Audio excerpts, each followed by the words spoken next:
Abachora mandarabassúria. Aleluia. Aproveitando que os irmãos estão em pé, abre a sua Bíblia no Evangelho segundo escreveu São Lucas, capítulo de número 15. Eu louvo a Deus por esta oportunidade que o Senhor nos concede nessa noite. Toda glória, toda honra, todo louvor sejam tributados à pessoa de Jesus Cristo neste lugar. Eu louvo a Deus pela vida do nosso pastor presidente, pastor Carlos, por este santo ministério, por nos conceder esta oportunidade nessa noite.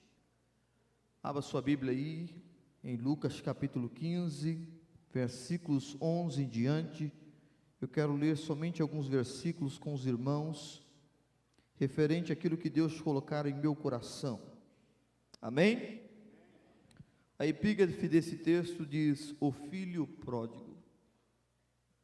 E disse: um certo homem tinha 2 filhos, e o mais moço deles disse ao pai: Pai, dai-me parte dos bens que me pertence.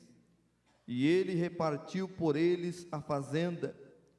E poucos dias depois, o filho mais novo, ajuntando tudo, partiu para uma terra longínqua, e ali desperdiçou os seus bens, vivendo dissolutamente.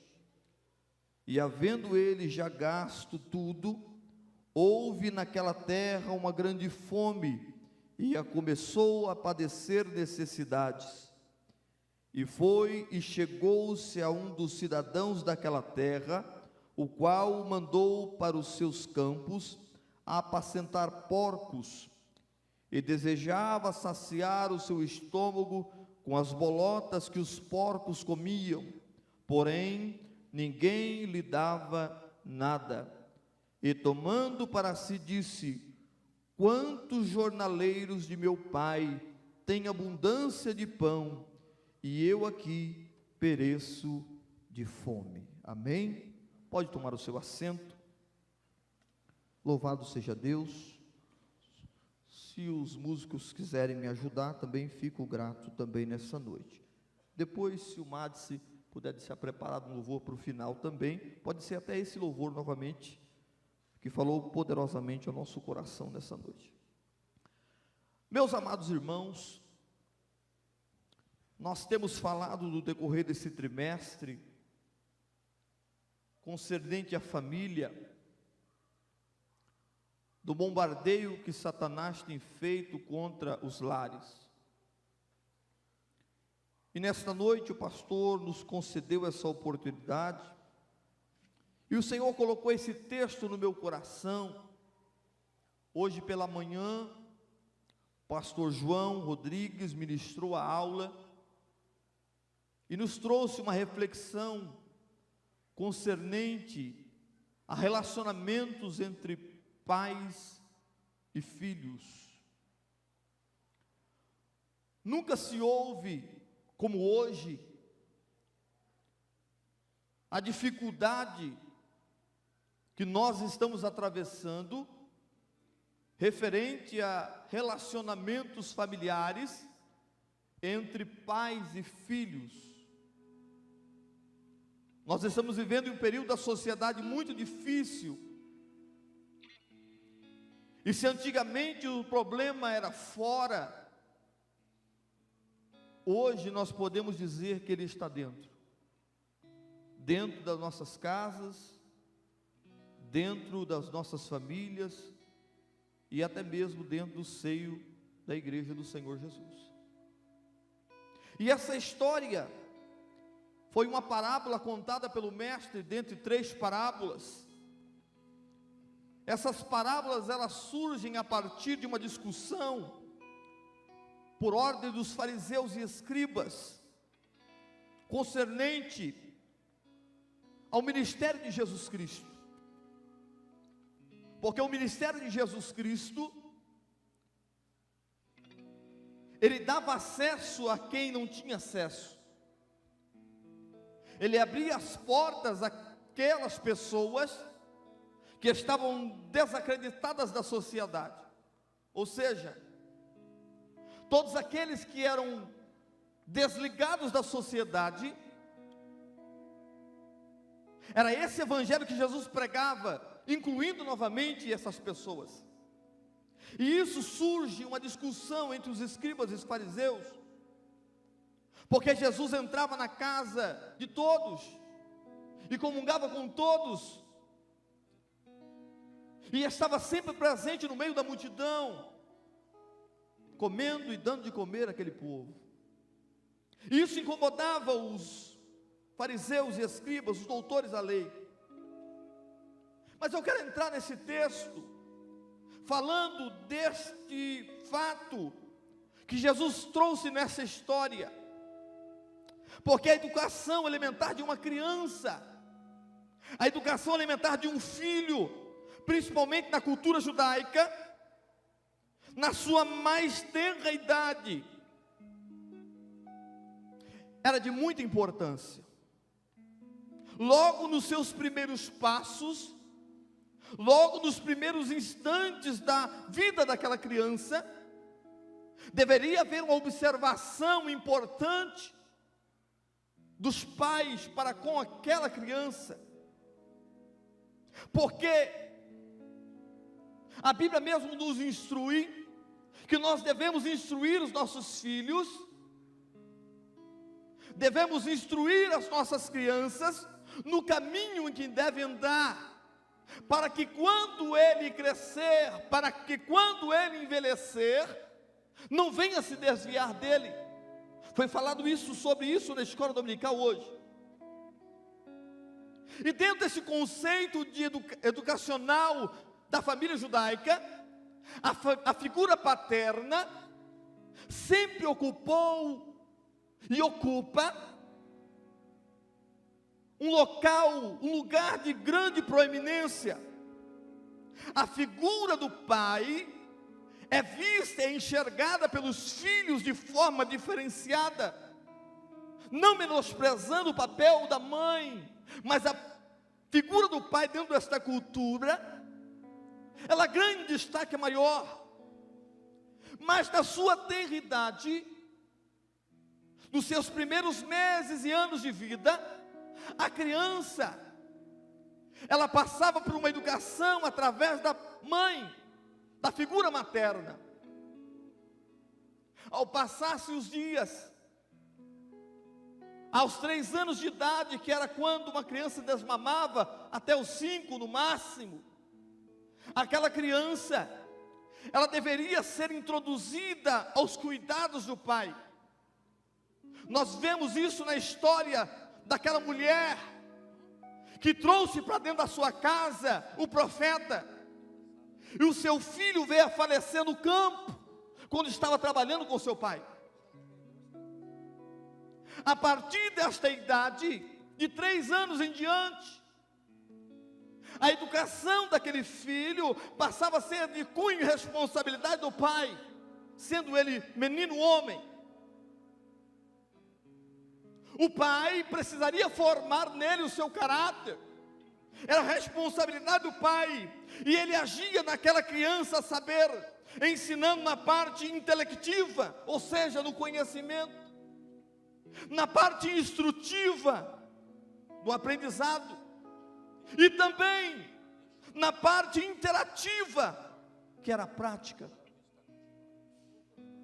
Observe a importância da participação na educação do filho, da figura paterna. Se nós entendêssemos, se nós ocidentais entendêssemos a importância de se criar um filho. Eu não estou dizendo que nós não sabemos criar filhos, mas nós vamos entender a importância através desse texto, deixado por Jesus, a respeito dos nossos filhos. Os filhos são presentes de Deus para você e para mim. Eu tenho um filho, amo ele do fundo do meu coração, não pensaria meia vez sequer em trocar a minha vida pela vida dele. são presentes de Deus. Porém, vai muito mais além. Se eles são presentes de Deus para nós, eles são heranças para o Senhor.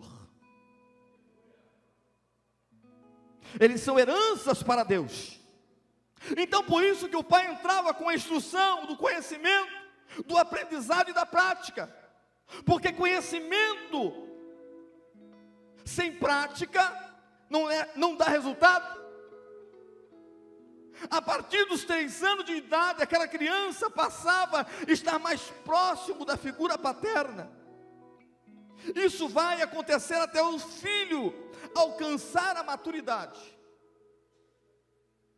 Nesse período ele ia trabalhar com o pai, e era de conceito dos judeus o pai transferir para o filho o conhecimento e também aquilo que ele trabalhava, a sua profissão. O filho aprenderia a trabalhar nos ofícios profissionais do pai. Ele receberia instrução dessa parte, e a partir daí o mesmo se torna totalmente responsável pelos seus atos quando atingisse a maioridade. No versículo 16, em pouco tempo, nós vemos o jovem da história passando necessidades. O jovem que estava dentro de casa, o jovem que estava dentro da sua casa, passando as necessidades, porque saiu do seio familiar. A lei judaica entende que aos 13 anos e um dia, o jovem está preparado para assumir a sua maioridade.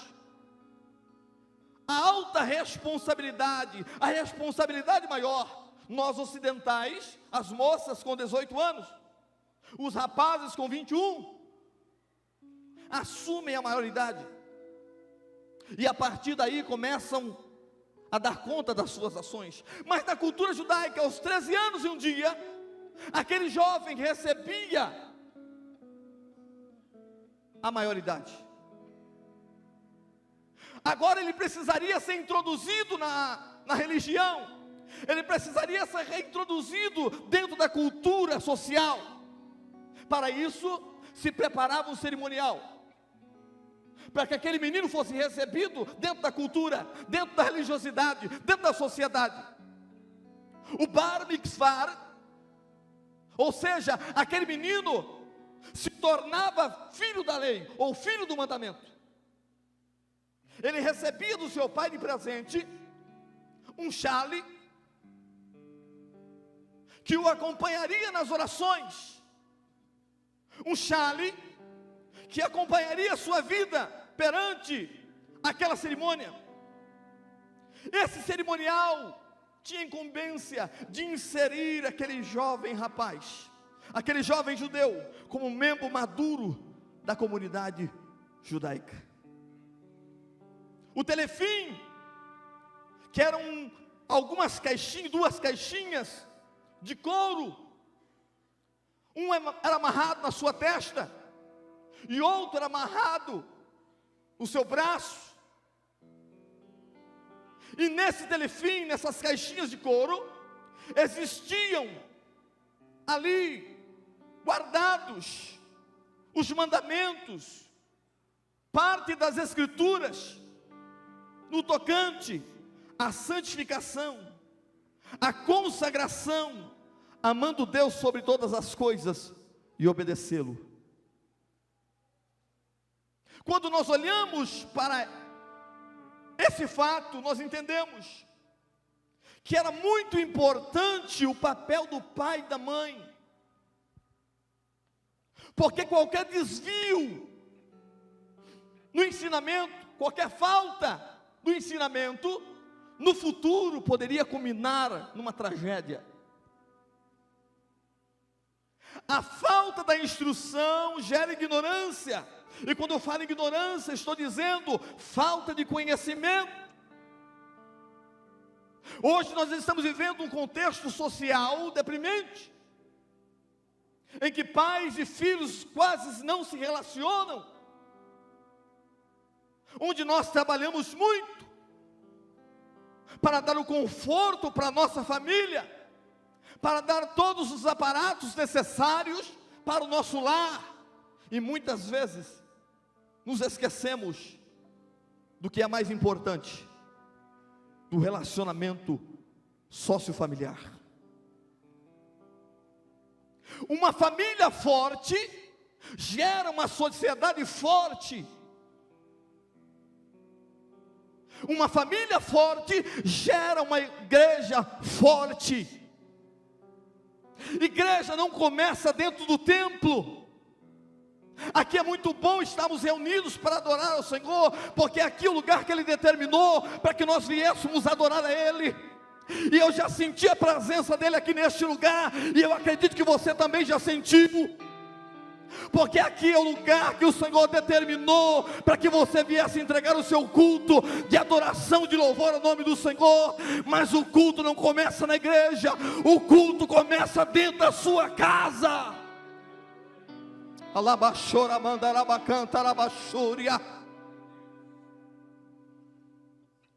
O culto começa dentro do lar. A educação daquela criança precisava ser muito bem cuidada, porque quando chegasse o momento dele ser introduzido dentro da lei, para ele se tornar um cidadão da lei, um bar mitzvah, um filho do mandamento, eles tinham que estar preparados. Hoje nós vemos, infelizmente, parte de uma juventude, parte de adolescentes que estão se perdendo no mundo do crime,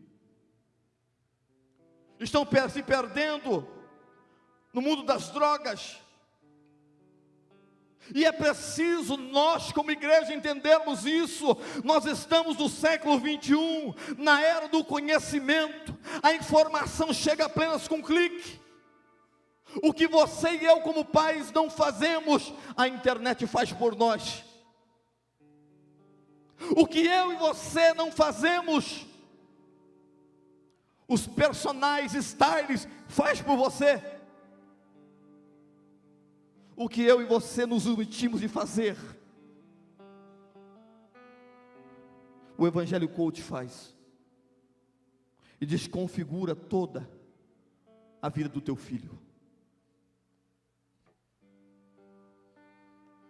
Geração doente, enferma.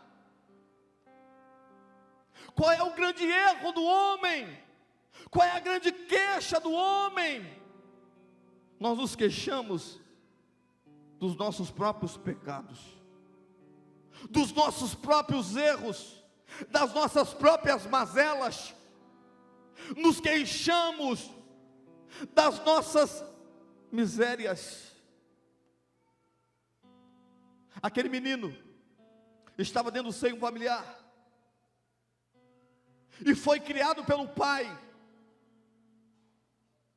Ele foi criado por aquela família. E eu fico imaginando o carinho que o pai tinha com aquele rapaz, porque a Bíblia fala que era o mais moço,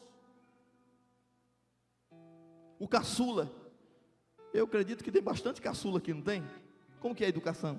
Eu sei porque eu sou primogênito.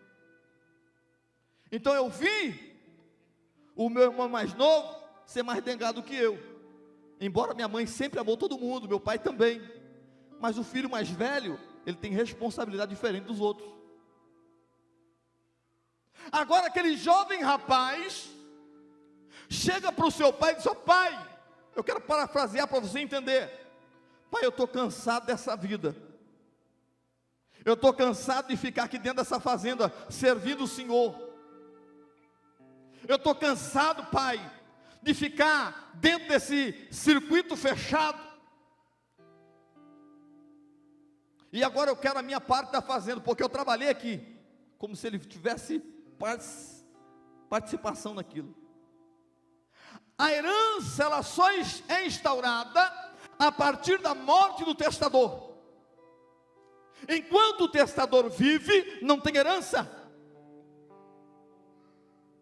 Um teólogo disse que essa história, no conceito judaico, era impossível de acontecer. Por quê? Porque quando um filho se levantava para falar com o pai, era uma reverência muito grande. E no caso desse rapaz, ele usa de uma maneira, uma linguagem tão absurda, que o pai poderia mandar apredejá-lo, porque ele jamais poderia pedir algo como isso, porque com esse pedido ele estava dizendo ao seu pai: se o Senhor tivesse morrido, seria mais fácil, eu não precisaria pedir. Se o Senhor tivesse morrido, eu não precisaria pedir a minha parte, mas como o Senhor está vivo, dá a minha parte que me cabe, porque aqui para mim já deu. O interessante dessa história, desta parábola, que o pai não se opõe ao filho, e muito menos manda apedrejá-lo. Mas a Bíblia fala, contada por Jesus, que o seu pai prepara tudo, e põe na mão dele tudo aquilo que ele precisava. Repartiu a fazenda e deu a eles. E ele saiu pensando que ia começar a viver a vida. É isso que Satanás tem feito com muitas pessoas. É isso que Satanás tem feito com muitos adolescentes e jovens, e até irmãos e irmãs que outrora estavam congregando aqui e faziam parte da família de Deus, estavam sob o cuidado do Pai, mas o mundo lá fora o seduziu, encheu seus olhos, e ele pegou a sua parte, a parte que lhe cabe, e foi embora. Porém, como esse jovem, a Bíblia fala que em pouco tempo, porque o pecado, ele tem curto prazo. Parece que ele vai satisfazer, mas no final ele não satisfaz. Parece que ele vai dar alegria, mas no final ele traz tristeza. Parece que no final ele vai trazer contentamento, mas no fim de tudo, gera um vazio na alma que ninguém pode preencher. Aquele jovem agora olha para si mesmo, e ele começa a conversar consigo próprio, porque ele não tinha ninguém para conversar mais. Ele chegou no pior estágio da sua vida, foi cuidar de porcos, porque foi a única coisa que sobrou. Para um judeu, isso era descabido. Cuidar de porcos, jamais. Um animal impuro, o judeu não tocava em carne de porco, e se tocasse precisaria passar pelo ritual de purificação, para ser aceito novamente. Mas agora o jovem dessa história está apacentando porcos, e pior, na sua fome, estava sentindo a necessidade de comer as alfarrobas que os porcos comiam. Aquele jovem havia sido instruído com todo o primor. Consequentemente, esse jovem passou por todo esse processo que eu enfatizei no início, porque ele era um judeu. É claro que é uma parábola, é uma história contada, mas um judeu verdadeiro cumpria a lei.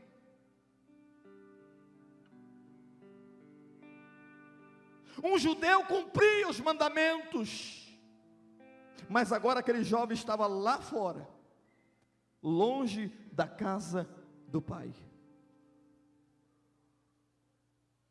Talvez alguém entrou aqui hoje, ou até mesmo alguém nos assiste, que um dia desse fazia parte da família de Deus. Talvez algum dia desse você fez parte dessa mesa, você se sentou para comer. Talvez um dia desse você se alegrou na presença do seu pai, mas você escolheu sair. Você deixou o vislumbre daquele homem, daquele moço, passou rapidamente, porque a vanglória do mundo ela passa, e quando a sanidade mental volta, só sobra desgosto. só sobra lamento. Mas como voltar para trás? Como voltar para trás? Como dizer que eu falhei? Como dizer que eu errei? O jovem agora reconhece o seu erro. O jovem agora reconhece a sua falta, o seu desrespeito ao seu pai, à sua família que tanto o amou. E ele toma uma decisão de querer retornar à casa do pai. De tudo que ele fez nesses últimos tempos, narrado por este escritor Lucas, isso foi o que ele fez de melhor: ter voltar para a casa do pai.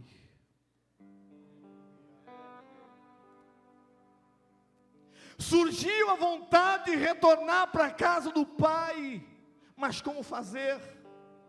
Como fazer isso? Já havia se passado algum tempo, a Bíblia não fala quanto tempo, mas aquele jovem decidiu retornar. Aquele jovem decidiu voltar para a casa do pai. Irmão, na casa do pai sempre tem lugar para o filho.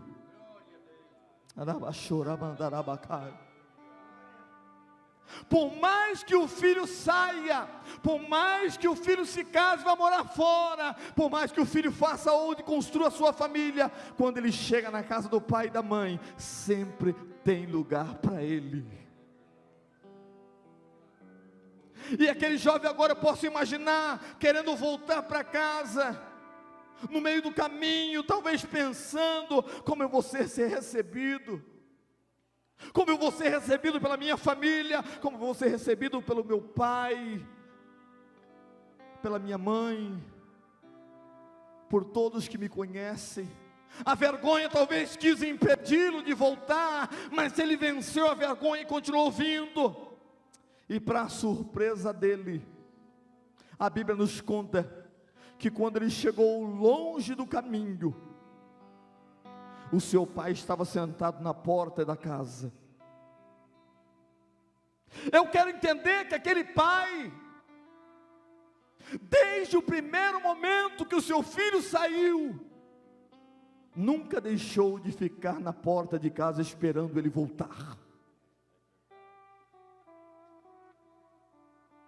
Aquele pai, eu acredito que em todo momento da sua existência, da saída do seu filho, ele nunca deixou de aguardar o regresso do seu filho. Eu estou falando para pais e mães aqui. Talvez o teu filho saiu, talvez a sua filha se perdeu, e você, como esse homem da parábola, está esperando todos os dias ele regressar.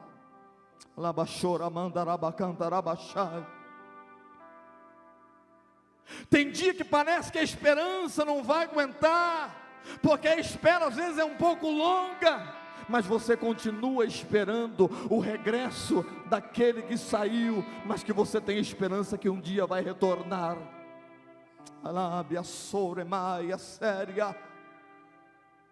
O pai nunca se esquece do filho, ainda que o filho se esqueça do seu pai. Jamais o pai se esquece do seu filho. Aquele jovem surge no caminho, e a Bíblia nos fala que aquele pai estava aguardando, e corre para o abraçá-lo, e corre agora para cumprimentá-lo, porque a alegria era muito grande. Talvez a tristeza já tomou conta da sua vida. Talvez você tenha sentido deprimido ao longo desses tempos. Você está passando por um processo difícil, mas Deus tem alegria para a sua alma nesta noite.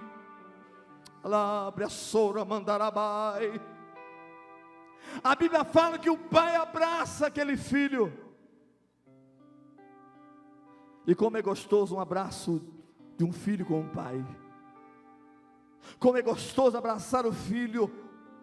E aquele filho abraçado pelo seu pai. E ele não sabia que tinha um banquete já preparado, esperando ele voltar. Talvez você saiu faz muito tempo, mas desde o primeiro momento que você saiu, o banquete já começou a ser preparado para a sua volta.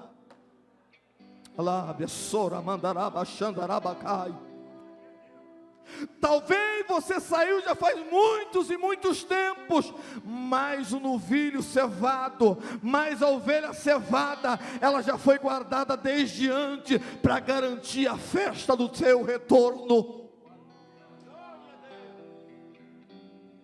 Aquele jovem chegou na sua família e teve festa, teve alegria, teve festejo, teve congratulação, porque tinha um que estava perdido e agora tinha sido achado. Tinha um que estava distante, mas agora estava perto. Tinha um que tinha deixado, mas agora regressou. Arábia, Soura, Mandai, a Séria. Eu gostaria que você ficasse em pé nesta noite. Aquele jovem, dentro da sua família, tinha tudo, porém se sentia um nada. Aquele jovem não tinha amor, era movido pelas recompensas. Aquele jovem tinha estado com seu pai, mas não cultivou o sentimento.